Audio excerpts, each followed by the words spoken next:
Blinkit, Zomato, Swiggy, Instamart जैसी companies जो 30 minute के अंदर ग्रोसरीज और इसेंशियल घर तक पहुंचाती हैं ना, ये इंडस्ट्रीज इतनी बड़ी कैसे हो गई, इनका इम्पैक्ट क्या है और इनका फ्यूचर क्या होगा। चलिए इस इंडस्ट्री के बारे में डिटेल में बात करते हैं। तो सबसे पहले क्विक कॉमर्स क्या है। ये ऑनलाइन ऑर्डरिंग है जहां पर आपका ऑर्डर 10 से 30 मिनट के अंदर घर पहुंच जाता है। कंपनी जैसे कि ब्लिंकिट, जोमेटो, स्विगी, इंस्टामार्ट, अब तो अमेजॉन भी इसके अंदर आती हैं। नाउ ये काम कैसे करता है। इनके पास होते हैं डार्क स्टोर्स जो नॉर्मल शॉप की तरीके से दिखते हैं, बट ये पब्लिक के लिए नहीं होता, ये सिर्फ स्टोरेज के लिए होते हैं।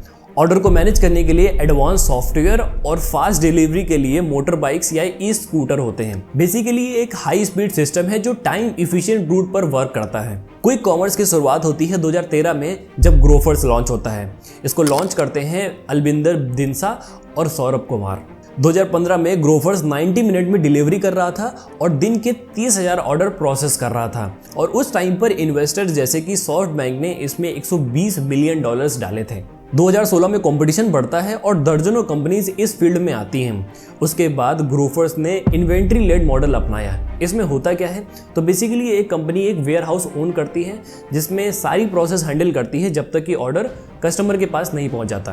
ना ये पर्टिकुलर मॉडल बाकी सारे मॉडल से सबसे ज़्यादा इफिशिएंट था। 2019 तक इनका रेवेन्यू 2500 करोड़ तक पहुंच गया था। और फिर कोविड-19 आता है और कंपनी ने 30 मिनट डिलीवरी मॉडल अपनाया। 2021 में ग्रोफर्स ने अपना नाम बदलकर ब्लिंकिट कर दिया और ये 1,25,000 ऑर्डर डेली के कंप्लीट करने लगे। 2024 में क्विक कॉमर्स का मार्केट $6.1 बिलियन का है और इसमें प्लेयर्स जैसे कि ज़ेप्टो, स्विगी, इंस्टामार्ट और अब तो फ्लिपकार्ट मिनट्स भी इस गेम में हैं। क्विक कॉमर्स ने इंडिया की ग्रोसरी शॉपिंग को बदल करके रख दिया है।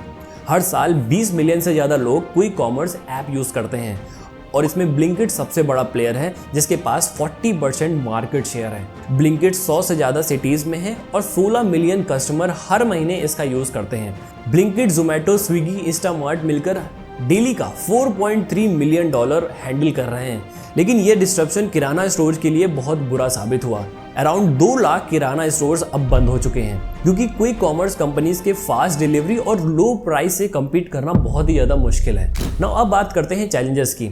ये क्विक कॉमर्स मॉडल बहुत ही ज़्यादा पॉपुलर है बट प्रॉफिटेबल नहीं, क्योंकि dark stores, thousands of delivery workers और एडवांस सॉफ्टवेयर को मेंटेन करना बहुत ही ज़्यादा कॉस्टली है। लोग अक्सर सिर्फ इसेंशियल जैसे कि दूध, ब्रेड और स्नैक्स ऑर्डर करते हैं जिसका एवरेज ऑर्डर वैल्यू 500 से 600 रुपए है, जिसमें प्रॉफिट कमाना बहुत ही मुश्किल है। अभी कंपनीज एक दूसरे को ओवरटेक करने में लगी हुई हैं जिससे वो प्रॉफिट पर फोकस नहीं कर पाती। डिलीवरी वर्कर्स के लिए भी इशू है, उनकी सेफ्टी, सोशल सिक्योरिटी और एक्सीडेंट का रिस्क हमेशा बना रहता है। तो ये मॉडल कितना प्रॉफिटेबल है, अभी के लिए ये एक बड़ा सवाल है। लेकिन कंपनीज ऑप्टिमिस्टिक हैं कि जल्दी ही वो प्रॉफिटेबल हो जाएंगी, लेकिन अभी के लिए ये बताना बहुत ही ज़्यादा मुश्किल है। लेकिन हाँ, टेक्नोलॉजीज जैसे कि AI और ड्रोन शायद इस प्रोसेस को और ज़्यादा स्मूथ और इफिशिएंट बनाएं। लेकिन किराना स्टोर्स के साथ बैलेंस कैसे बनाया जाए, वर्कर्स के राइट का क्या होगा, ये एक बड़े सवाल है। लेकिन एक बात क्लियर है कि कन्वीनियंस की डिमांड की वजह से ये कंपनीज अभी भी टिकी हुई हैं।